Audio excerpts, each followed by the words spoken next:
Change from seeing yourself as separate to seeing yourself as connected to everyone and everything in the universe. And if we want to end violence in our lives and in our society, we have to learn to change our thoughts. Remember the dandelions? When I was growing up out in Michigan, we had these dandelions. The dandelions would have, at a certain time of the year, they would get all these little fuzz balls at the top of them. The yellow little flower part. I always liked the dandelions. I thought they were really beautiful. And then they have these little fuzz balls. Now imagine if you want to end the problem of dandelions on your lawn, and you see them all out there with all their little fuzz balls. So you go out there and you take a shovel and you turn it upside down and you start smacking all of the dandelions like this. And what do you do when you use violence to attempt to end the presence of these dandelions, which are problem for you on your lawn? Is they all scatter, and then in the spring, guess what you got? You got more. You got new generations of dandelions.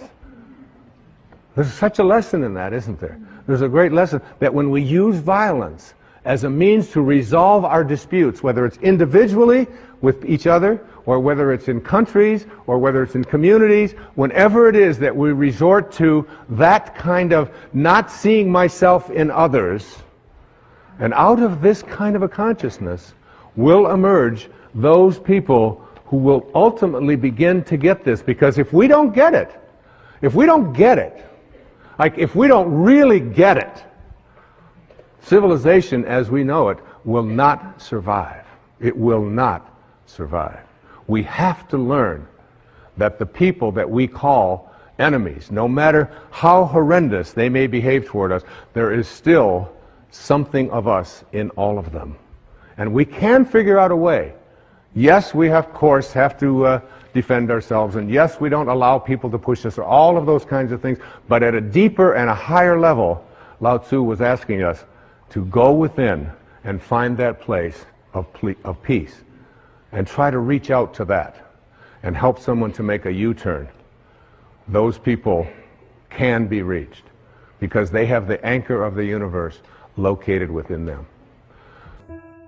Embrace oneness by seeing yourself in everyone you encounter.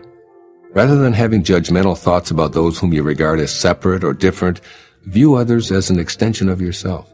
This will diminish self-importance, and it will unite you with what Lao Tzu calls the primal virtue. Letting go of ego-dominated thoughts lets you sense the oneness that you share with others.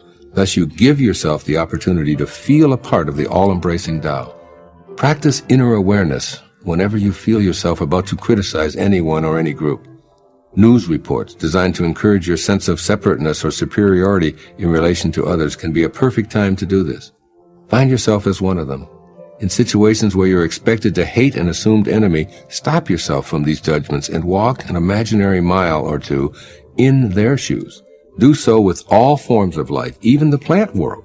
See yourself in everyone and all creations, noting the Tao in this simple observation: we are the world. And secondly, take pleasure from what you possess without being attached to these things. Let go of your identification with your stuff and with your accomplishments. Try instead to enjoy what you do and all that flows into your life simply for the pleasure of doing and observing the flow itself. You literally own nothing and no one. All that is composed will decompose. All that is yours will leave and become someone else's. So step back a bit and allow yourself to be an observer of this world of form.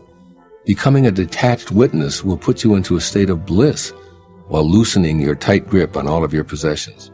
It is in this releasing process that you'll gain the freedom to live out what the Tao is always teaching by example. Do the Tao now. Today, practice seeing oneness where you've previously seen two-ness or separation. Feel the invisible energy that beats your heart, and then notice it beating the heart of every living creature all at once. Now feel the invisible energy that allows you to think, and sense it doing the same for every being currently alive. Contemplate these words from the Gospel of Thomas. His disciples said to him, "When will the kingdom come?" And Jesus said, "It will not come by looking outward. It will not say, 'Behold this side,' or 'Behold that one.' Rather, the kingdom of the Father is spread out upon the earth, and men do not see it. Today, know that practicing oneness thinking will help you see that kingdom."